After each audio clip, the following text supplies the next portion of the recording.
Isang mapagpalang araw sa ating lahat mga kapatid. Ako muli si Adler Bernales ng Batch 3 at itong aking daily devotion. At ngayong araw ay pag-uusapan natin ay kung may kilala ka bang Kristiyanong matapobre o equality in personhood. At ang Bible verse natin ngayong araw ay James chapter 2 verse 1. Sinasabi dito ay, "My brethren, have not the faith of our Lord Jesus Christ, the Lord of glory, with respect of persons." Sa ating panahon ngayon, napapansin natin na ang mundo ay may kanyang-kanyang batayan o standards na nagpapahalaga bilang isang tao.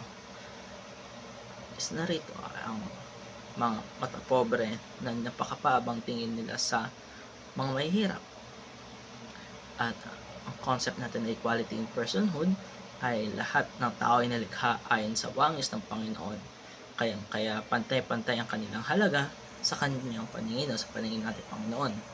Hindi siya nagtatangi, hindi siya namimili kung sino kanya bibigyan ng pabor. Kung mayaman ba o mahirap.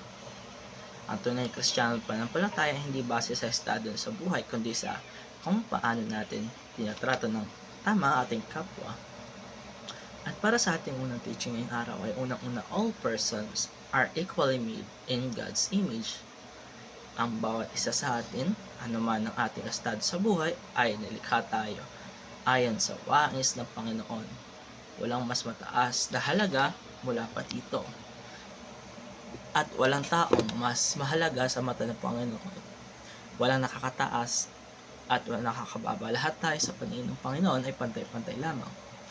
Ikalawa ay Christians ought to treat others fairly. Bilang mga tagasunod ni Kristo, hindi natin dapat tignan ng tao base sa panlabas na anyo, yaman o posisyon. Dapat tayo maging patas at makatarungan sa pagtrato sa lahat. Hindi dapat natin binabase, halimbawa, ang ating respeto kung ang ating kausap o ating nakakasalamuha ay mayaman o mahirap. Dapat tinatrato natin ang lahat na pantay-pantay. Ikatlo ay loving God is best expressed in loving people. Hindi natin maaaring sabihin na mahal natin ang Diyos kung hindi naman natin minamahal ang ating kapwa kahit ano man ang kanyang estado sa buhay. Ang ating pagmamahal sa Diyos ay makikita sa ating pagmamalasakit sa ibang tao. At para naman sa application natin ngayong araw, yung unang care for and cared for. May mga tao sa paligid natin na madalas hindi napapansin ang mga nangangailangan na ito, ang mga mahirap at mga nasa laylayan ng lipunan kung tawagin. Bilang mga Kristiyano, tayo ang tinatawag upang ipakita ang pag-ibig ng Diyos sa kanila. Ikalawa ay natis daan natis. Madalas tayo ay nakasanay na bigyang pansin lamang ang mga tao na sa sentro ng ating atensyon. Pero paano naman yung mga hindi nabibigyan ng pagkakataon? Ang ating simpleng pakikinig, pangumusta at papakita ng malasakit ay maaaring malaking bagay na para sa kanila. Katatlo ay love the unlovable. Ang tunay na hamon sa ating pananampalataya ay mahalin ng hindi kamahal-mahal ng mga tao.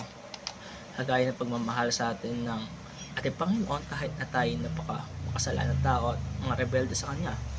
Ang mga taong hindi natin gusto, ang nagkamali sa atin at maging ating mga kaaway, ang dapat natin minamahal at pinapatawad.